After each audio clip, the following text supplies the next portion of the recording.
Bonjour, aujourd'hui nous allons vous présenter le dernier chapitre du cahier de physique mécanique, c'est-à-dire les machines simples. Commençons par la base. Qu'est-ce que les machines simples? Une machine simple est un dispositif comportant peu de pièces qui permet de faciliter l'accomplissement d'un travail en réduisant la force nécessaire pour l'effectuer. Toute machine simple possède son propre avantage mécanique qui se calcule à l'aide de la formule suivante.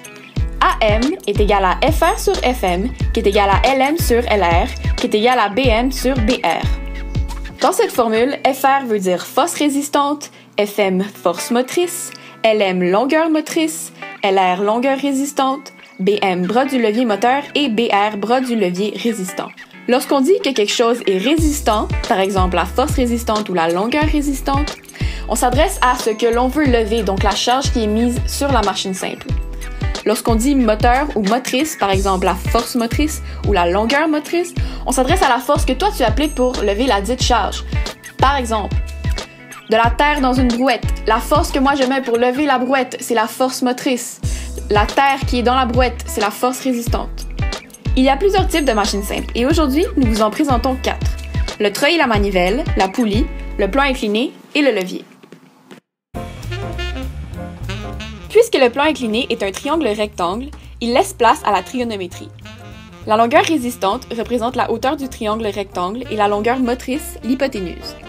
Avec une situation où nous n'avons que la longueur motrice et θ, par exemple, nous pouvons trouver la longueur résistante grâce à SO, soit le sinus de l'angle qui est égal au côté opposé sur l'hypoténuse. Dans cette formule, le côté opposé représente la longueur résistante et l'hypoténuse, la longueur motrice. Pour ce qui en est de la force résistante, il ne s'agit que de Fg, soit 9,8 Newton par kilogramme. On peut la trouver selon la masse de l'objet sur le plan. La force motrice, elle, se calcule avec la formule Fm est égal à Fg fois sin de θ, ce qui est en fait la formule de la force parallèle.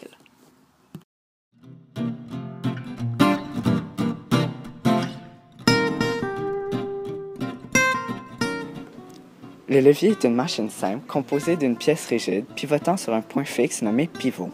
On peut contrôler la force motrice à fournir en modifiant la distance entre l'endroit où on applique la force motrice et le point d'appui, ainsi que la distance entre le point d'appui et la force résistante. En général, l'énergie de travail que l'on donne à un levier est égale à l'énergie de travail qu'il donne à l'objet à déplacer. Ceci est représenté par la formule Wm est égal à Wr ou Fm fois Lm est égal à Fr fois Lr. Il y a 3 types de leviers. Le levier interappui, le levier interrésistant et le levier intereffort. Pour ces 3 leviers, la longueur motrice représente la distance sur laquelle la force motrice s'est déplacée et la longueur résistante, la distance sur laquelle la force motrice s'est déplacée. Le levier interappui, similaire à une bascule, possède un pivot entre les forces motrices et résistantes situé à chaque extrémité du levier. Les bras du levier résistant, ou BR, représentent la distance entre la force résistante et le point de pivot.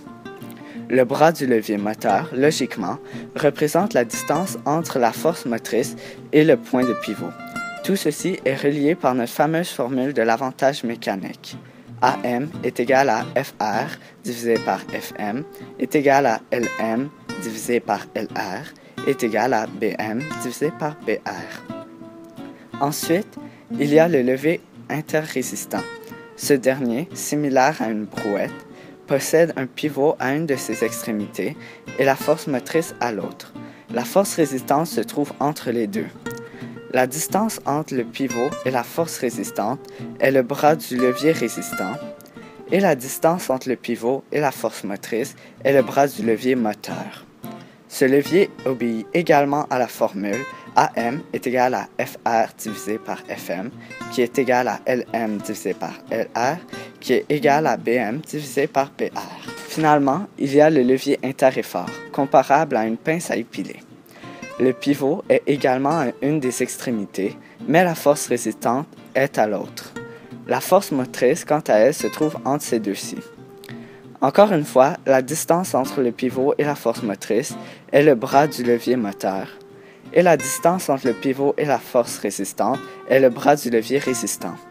Tous ces éléments sont aussi reliés par la formule AM est égal à FR divisé par FM, qui est égal à LM divisé par LR, qui est égal à BM divisé par BR. Il est aussi à noter que l'avantage mécanique n'a pas d'unité, comme dans l'exemple numéro 1 de la page 111.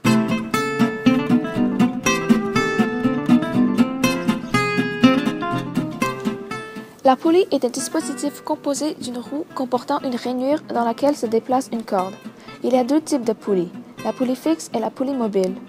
La poulie fixe est attachée à un support et permet de modifier la direction dans laquelle la force peut être appliquée. Elle ne permet donc pas de diminuer la force utilisée pour soulever la charge. Son avantage mécanique est de 1. Dans le cas de la poulie mobile, c'est plutôt la charge qui est reliée à la poulie. Une poulie mobile possède un avantage mécanique d'une demi.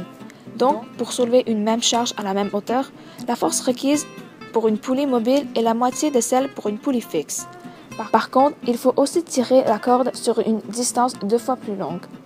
On peut combiner plusieurs poulies pour diminuer davantage la force requise pour effectuer le travail. Pour le système de poulies, la force motrice constitue la force nécessaire pour soulever la charge qui demeure la force résistante. Pour ce qui en est de la longueur motrice, il s'agit de la distance entre l'extrémité de la corde que l'on tire et la surface où le système de poulie est fixé. L'avantage mécanique de cette machine simple suit également la formule. Cependant, il existe une méthode beaucoup plus simple pour calculer l'avantage mécanique des systèmes de poulies. Comptez le nombre de brins supportant les poulies mobiles qui soutiennent l'objet à lever.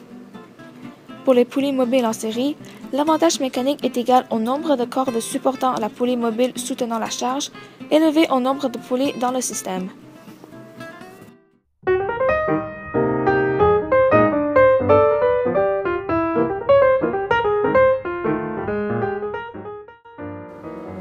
Un treuil est une machine simple constituée d'un tambour cylindrique autour duquel s'enroule une corde qui tire une masse. Le tambour est actionné par une manivelle fixée au pivot, soit le centre de l'une des extrémités. La force motrice est appliquée sur la poignée de la manivelle et permet de soulever le poids attaché à la corde, soit la force résistante. Sachant que les bras sont les longueurs entre les forces et le pivot, le bras du levier moteur, dans ce cas-ci, est la longueur de la manivelle. Pour ce qui est du bras du levier résistant, on la désigne par le rayon du tambour. En effet, nous savons que le poids donne une force égale sur toute la longueur de la corde.